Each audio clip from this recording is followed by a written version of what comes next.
आधार कार्डची फाईल जर आपण डाउनलोड केली आणि जर आपल्याला फाईल खोलायची आहे तर धिस फाईल इज प्रोटेक्टेड करके असं आपल्याला दिसते. जर आपल्याला ही फाईल खोलायची आहे तर आपल्याला जसं मी सॅम्पलमध्ये नाव टाकलं आहे सुरेश रमेश घोडे आणि जन्मतारीख टाकली आहे 2/10/2014.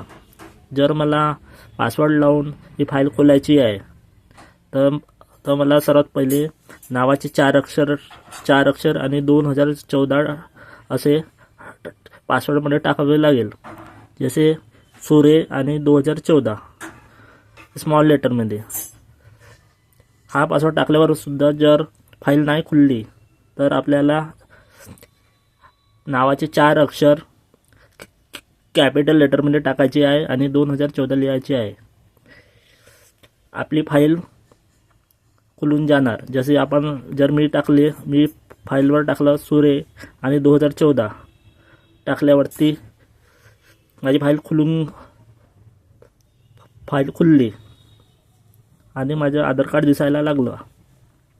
सुरे कॅपिटलमध्ये लिहायचे आणि 2014 तुमचं नाव जे असेल ते टाकायचं.